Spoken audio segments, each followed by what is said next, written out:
So simply transfer it over to the newly filed VAWA petition, and our client continued to have his benefits while he waited for them to make a decision on his VAWA petition. Well, our client is now, fast forward 2 years in, our client became a green card holder. And so he has been a green card holder, and here's the extra plus. In 3 years after getting the green card, he can apply for U.S. citizenship because the spouse who mistreated him was a U.S. citizen.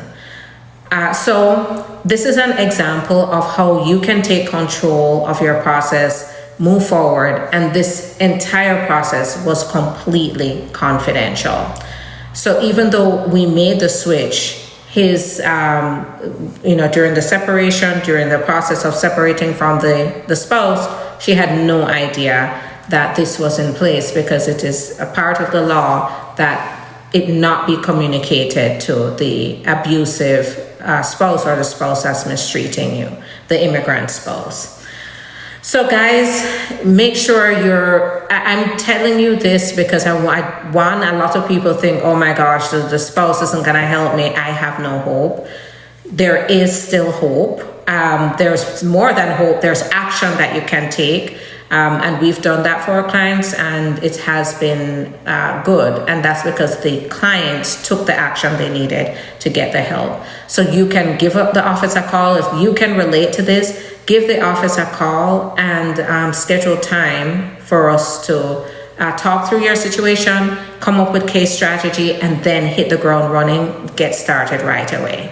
This is what we do, and we're good at it. And we're more than happy to put you in a position of empowerment in your process. All right, so that's what I have to talk to you about now, switching from VAWA to another type of process. Now I'm seeing questions coming in, so I'm going to answer these questions. And already we have 825 likes on TikTok. Thank you so much. One, it's going to take a number of years. It can take over 7 years. I turned 18 in 2014, and at 18 I got DACA. If I were to self-departure, will I get a 10-year ban? Yes. Yeah. So once you leave the country without a travel document or advance parole, yes. Have you seen any F2A approvals recently from the USCIS? So the F2A category is now, I'm pretty sure there are approvals going through. If you want to figure out what the processing time is that you could expect, you can go look at the I-130 petition, or you can look at the I-485 processing times on USCIS. After prima facie approval, how long ID and EAD takes? If all applied at the same time, go to uscis.gov, go look up the form name, so the EAD form name, you'll see the processing time to expect there. How long does it take for, okay, so I answered that. To renew your work permit, the work permit. When you married a USA citizen, when you can apply for a green card, you can apply right away. So there's nothing that says you can't apply right away. But here's what I always say when what the decision is. It's important when you go into the interview, you have it in 2 days. Make sure when I go to interviews with my clients, I make sure I have exact copy of what I submitted. I have the exact replica of everything that we submitted, so that I can be prepared and the clients can be prepared for any questions about anything in the application. Sometimes it's helpful because maybe somewhere along the line, the officer lost some of the papers or misplaced somewhere, and you can easily pull out of the copy we have to be able to give the officer so they can supplement the application.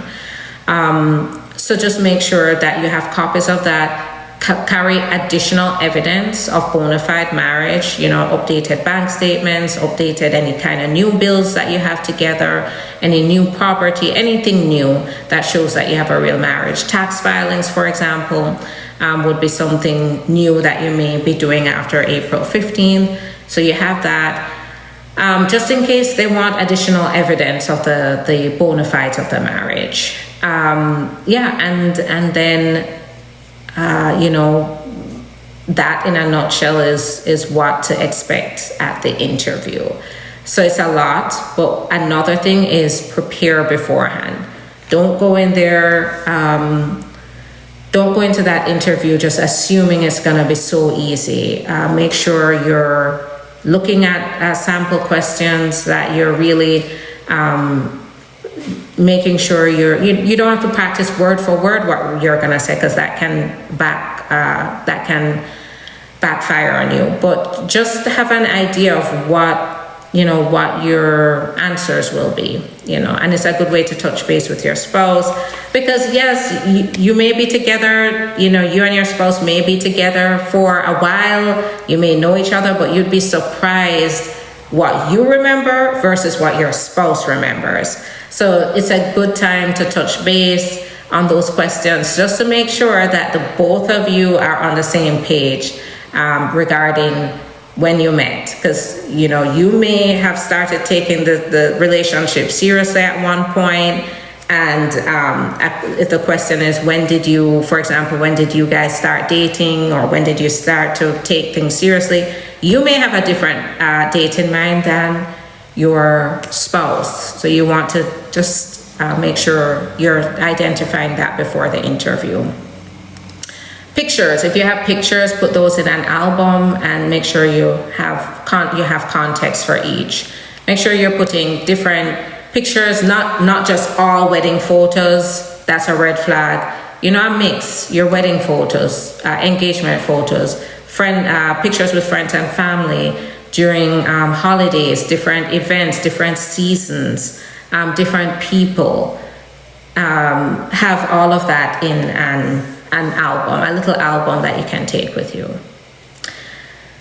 All right, so that in a nutshell is I basically gave you a ton of information about the interview. If you want to get sample interview questions, you can always go to the link in the profile and you'll see the link tree, and then scroll down on link tree, and I believe I have sample interview questions there as well that you can pick up. All right. My I-485 for marriage application, even if I have asylum that is closed. See your attorney, but yes, that's a possibility. It's a possibility. Got banned yesterday because they're claiming I worked on my visa. Can I get a waiver to come back? So there's possibility to get waivers on a non-immigrant visa. So yes, there's an I-192 waiver, or what they call the D3 waiver, that allows one to return if they're forgiven for the violation.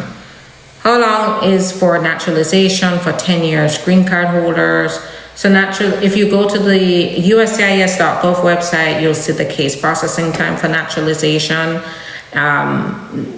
which is citizenship. So you can look there, but it ranges from anywhere from 3 months to over a year for the citizenship process. I did my fingerprints for EAD. So how long to get approved? Go to USCIS.gov. You'll see the range of time that work permits are taking right now.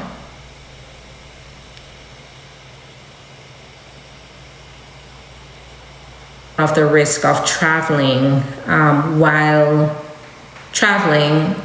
you have a pending processes. If you're outside of the country and you do have a denied benefit, it means that your work permit and your travel document can become invalid.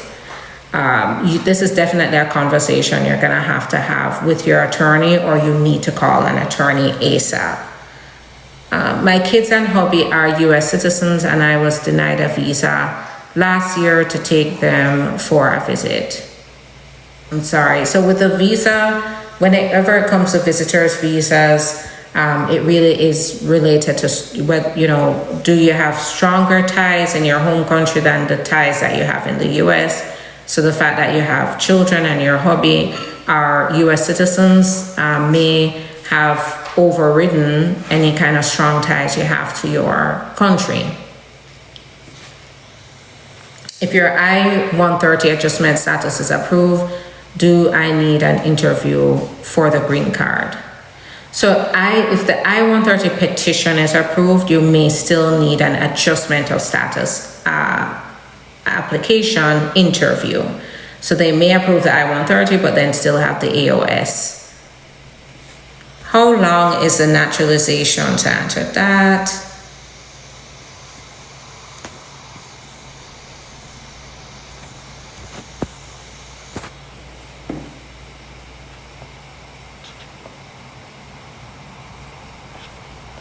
green card interviews take place, F1 adult unmarried. So once you file, it means that you have permission to be here, to get the work permit while you wait for the interview.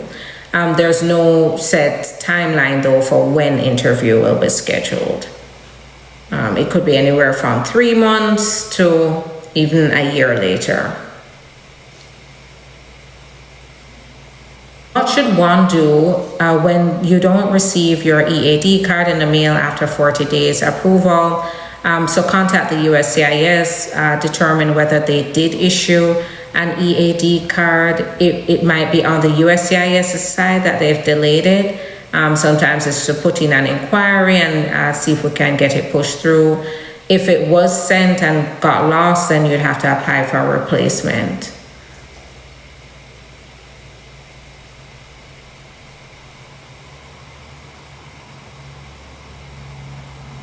Can someone on green card file for some? Okay, so I answered that.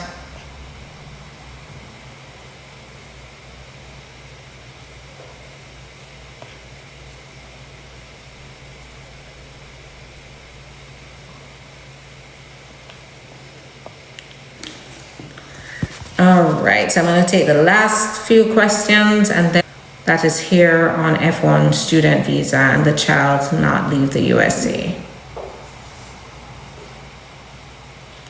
A permanent resident can file a petition for an adult son or daughter who's over 21 and unmarried. Yes, it's possible. $1 billion industry. B. And F2B is on a different processing timeline, and the priority date is not current for them. So it may take over 7 years to get to that point. So if your child can have their visa for those number of years, then yes, it's a possibility to adjust status here in the US, but the petition is not going to somehow fast track the green card process. Travel to Miami from Omaha, Nebraska. So it's just the green card holders can travel. That's one of the privileges of having the green card. However, nowadays you have to also evaluate your individual risk. And so this question here is not really revealing anything about your background, anything that would present additional risk. So that is where you really need to, you need to talk to your attorney or an attorney about the risk that you face, if there's any risk. I was on filing and stopped it for a while, then my wife passed away. Can my mom still file for me? Yes, so you would fall within the category now of, first of all, I'm sorry for your wife's passing.